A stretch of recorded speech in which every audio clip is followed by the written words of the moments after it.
Do you want to write your memoirs but don't know how or haven't been able to start? Hi, I'm Joe the Word Weaver, and I've been writing my memoirs and helping others say their personal stories for over 10 years. Today I'm going to give you 5 practical tips that will help you start writing your memoirs today. These tips are for beginners and are totally free. You have lived an interesting life, and now it's time to record your stories to be able to save them and share them with future generations. My first tip today is use the free software that you already have. Use your email to write a draft email. I use this tactic all the time because it's quick to open, it's easy to use. You already know how to copy and paste and edit your emails, so do the same thing.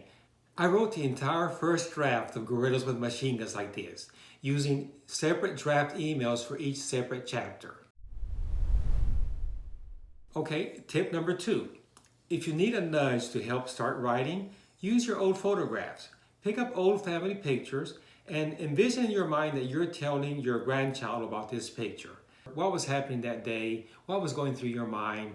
What did you feel? The more you can tell us about it, the better. If you can't think of a lot right now, if you can only think of 1 or 2 paragraphs, that's okay. Write as much as you can and save the draft. Later on, you're probably going to think of other things that you can add on to this chapter. You remember show and tell as a child in school?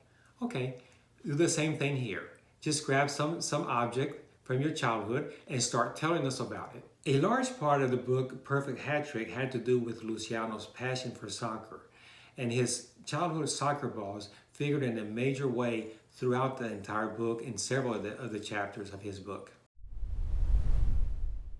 Tip number 3, write the easy parts first. There are parts of your life that are probably very easy to talk about, parts that you enjoy, that are funny. A good example is Bob Kreitz, who is writing his memoirs.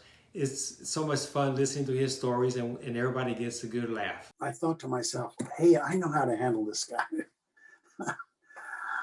I decided to begin my left-hand turn a little later than normal. In other words, I went deeper into the intersection and then made a sharper left turn, knowing that the centrifugal force to the right would scoot him right out of his seat and plop him in the aisle on his seat, you know. My tip number 4 is don't try to write your stories in chronological order.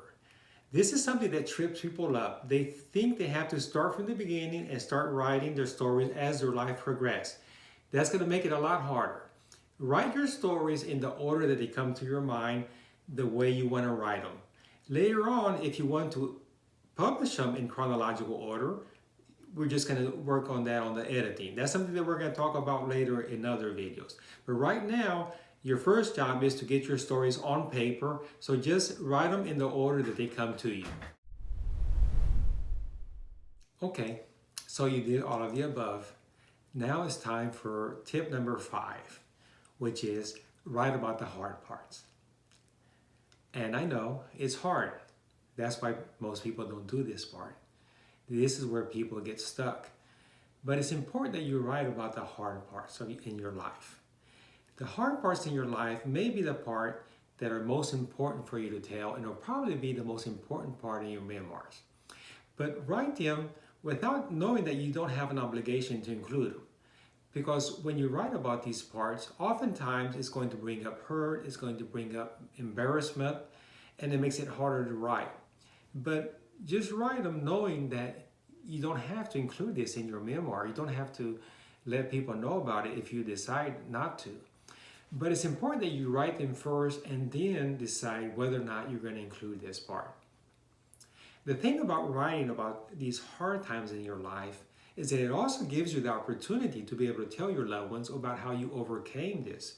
That you'll be able to tell them how you picked yourself up, how you overcame these darkest moments in your life. And they're probably going to be the part that are going to be most beneficial to your loved ones who will be reading your memoirs in the future. Those are my 5 tips for beginners to be able to start writing your personal history today. Now here's a bonus tip, which may be the most important tip of all. And that is, just do it. Just start writing your memoirs today.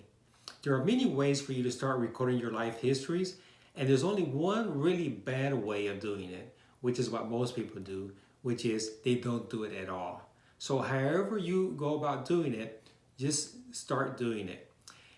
So, begin writing your life history today. Visit my website, thewordweaver.me, where you can also find other helpful hints and some links to some resources that'll help you get started. Yes, and I've always enjoyed telling these tales and many other tales and stories about my life and adventures. And yeah, so it feels really good to get that in print so that grandkids and future generations that I will never even know will be able to read that and feel maybe some connection with me and have a sense of who I am, what my sense of humor was, what some of my goals were, some of my dreams, some of my challenges in life. So it's been a rewarding endeavor.